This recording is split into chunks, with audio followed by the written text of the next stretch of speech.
নমস্কার, আমি তস্মিনা। নমস্কার, আমি ইন্দ্রাণী। শুরু করছি বিয়ন্ড পলিটিক্স।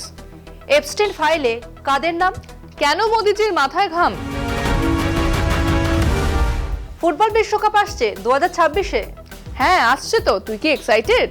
ইয়েস, ভীষণ এক্সাইটেড। তবে একটা খারাপ খবর আছে। কি খবর আবার? সব খেলা আমেরিকা, মেক্সিকো আর কানাডায়। আমাদের সঙ্গে 12 ঘন্টার বেশি টাইম ডিফারেন্স।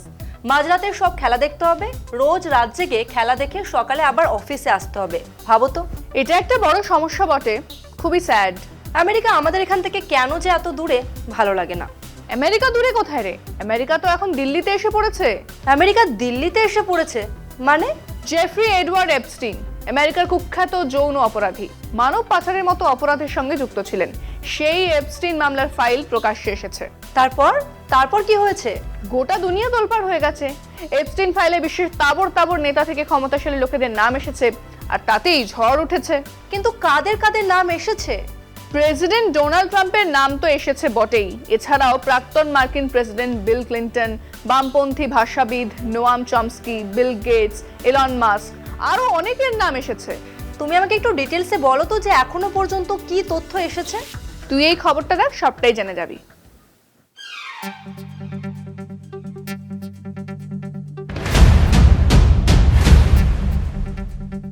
হাজার হাজার নথি প্রকাশ্যে আসার পর আবারও আলোচনার কেন্দ্রে এপস্টাইন ফাইল। 2008 সালে যৌন অপরাধে দোষী সাব্যস্ত হওয়ার পরেও তিনি কিভাবে রাজনৈতিক নেতা, রাজপরিবার, ধনকুবের ও তারকাদের সঙ্গে অবাধে মেলামেশা করতেন, সেই ছবিই তুলে ধরেছে এই নথিগুলি। এগুলোই এখন পরিচিত এপস্টাইন ফাইলস নামে। মার্কিন কংগ্রেসের নির্দেশ ও দীর্ঘ চাপের পরে মার্কিন বিচার দফতর এই নথি প্রকাশ করে। ফাইলগুলিতে রয়েছে ছবি, ইমেল, অডিও রেকর্ডিং ও তদন্ত সংক্রান্ত নথি। তবে অনলাইনে প্রকাশের একদিনের মধ্যেই অন্তত 16টি নথি রহস্যজনকভাবে ওয়েবসাইট থেকে উধাও হয়ে যায়। তার মধ্যে ছিল একটি ছবি যেখানে মার্কিন রাষ্ট্রপতি ডোনাল্ড ট্রাম্প, তাঁর স্ত্রী মেলানিয়া ট্রাম্প, এপস্টাইন এবং এপস্টাইনের ঘনিষ্ঠ সহযোগী গিসলেইন ম্যাক্সওয়েলকে একসঙ্গে দেখা যাচ্ছে। ম্যাক্সওয়েল বর্তমানে মানব পাচারের অপরাধে 20 বছরের সাজা ভোগ করছেন। ফাইলগুলিতে বহু পরিচিত নাম রয়েছে। প্রাক্তন মার্কিন প্রেসিডেন্ট বিল ক্লিন্টনের সঙ্গে এপস্টাইনের একাধিক ছবি ও যোগাযোগের তথ্য আছে।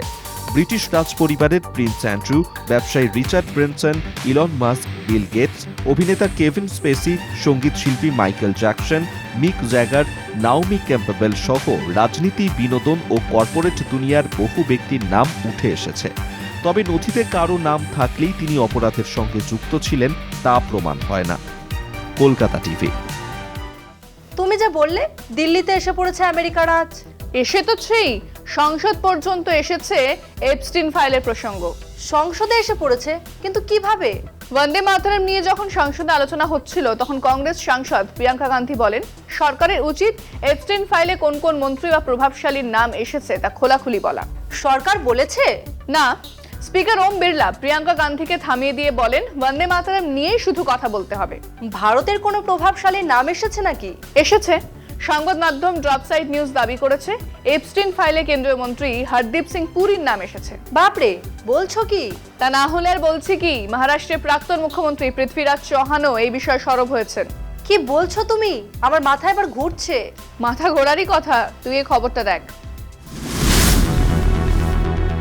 মার্কিন কংগ্রেসের হাউস ওভারসাইট কমিটির প্রকাশিত নথি এবং সংবাদ সংস্থা ড্রপসাইট নিউজের হাতে আসা প্রায় 18,000 ইমেল থেকে উঠে এসেছে এক চাঞ্চল্যকর তথ্য। নথি অনুযায়ী সাজাপ্রাপ্ত যৌন অপরাধী জেফ্রি এপস্টাইন 2019 সালে ভারতের প্রধানমন্ত্রী নরেন্দ্র মোদী এবং ট্রাম্পের প্রাক্তন হোয়াইট হাউস স্ট্র্যাটেজিস্ট স্টিভ ব্যাননের মধ্যে একটি বৈঠক করানোর চেষ্টা করেছিলেন। তারিখ অনুযায়ী এপস্টাইনের গ্রেফতারের মাত্র কয়েক সপ্তাহ আগের ঘটনা এটি। ইমেল অনুযায়ী এপস্টাইন ব্যাননকে বলেন, তোমার মোদির সঙ্গে দেখা করা উচিত। পরে এপস্টাইন লেখেন, মোদি অন বোর্ড। এরপর ব্যানন ভারতীয় টেলিভিশনে গিয়ে মোদি ও ভারত আমেরিকা সম্পর্ক নিয়ে কথা বলেন। এপস্টাইন তখনও বৈঠকের জন্য চাপ দেন। তিনি চীন বনাম ভারতের প্রসঙ্গ টেনে ব্যাননকে লেখেন, ভারত ও আমেরিকার লক্ষ্য এক। নথিতে আরও দেখা যায়, 2014 থেকে 2017 সালের মধ্যে বিজেপির শীর্ষ নেতা হরদীপ সিং পুরীর সঙ্গে এপস্টাইনের একাধিক অ্যাপয়েন্টমেন্ট ছিল। পরে পুরী মোদি মন্ত্রিসভায় যোগ দেন। একই সময়ে ভারত ইসরায়েল সম্পর্ক গভীর হয়। 2017 ও 2018 সালে মোদি ও বেঞ্জামিন নেতানিয়াহুর সফরের পর ভারত ইসরায়েলি অস্ত্রের সবচেয়ে বড় ক্রেতা হয়ে ওঠে। এপস্টাইনের ইমেলে ভারতীয় শিল্পপতি অনিল আম্বানির নামও রয়েছে। অনিলের সংস্থা ইসরায়েলের প্রতিরক্ষা সংস্থার সঙ্গে যৌথ উদ্যোগে যুক্ত হয়। এই বিষয়ে কংগ্রেস নেতা পৃথ্বীরাজ চৌহান স্বচ্ছতার দাবি তুলেছেন।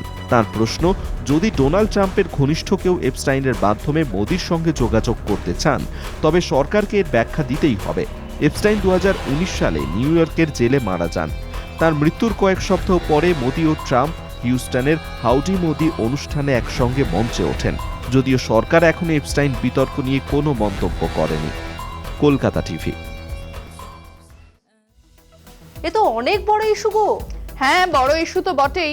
সরকার একেবারে চুপ। একেবারেই চুপ। কিন্তু যদি বিষয়টা উল্টো হতো? উল্টো হতো মানে? মানে ধর যদি ইউপিএ সরকারের আমলে এই জিনিস ঘটতো আর মোদি শাহ বিরোধী থাকতেন, তাহলে তো সরকার ফেলে দেওয়ার কথা বলতো নরেন্দ্র মোদি। একেবারেই তাই। যে কোনো কেলেঙ্কারিতে মোদি শুধু চুপ করে থাকেন। যে কেলেঙ্কারির নাম নিবি, একই কাজ করেছেন মোদি। হ্যাঁ, কালো টাকা আনবেন বলে আনলেন না, প্রশ্ন করলেই চুপ। ব্যাপক কেলেঙ্কারি, এত বড় কেলেঙ্কারি, সেখানেও মোদি সরকার চুপ। আদানির কেলেঙ্কারি, সেখানেও তো চুপ। আদানি শুধু কেন, আম্বানির বিএসএনএল কেলেঙ্কারি, সেখানেও চুপ। মোদি শুধু চুপ করেই থাকেন, তাই না? টেলিপ্রম্পটারে যা লেখা থাকে না তা মোদিজি বলেন না, আর টেলিপ্রম্পটারে এসব লেখা থাকে না। যা বলেছো, চলো শেষ করি। তা বিয়ন্ড পলিটিক্স আজকের মতো এই পর্যন্তই। দেখতে থাকুন কলকাতা টিভি, রাত দিন 7 দিন।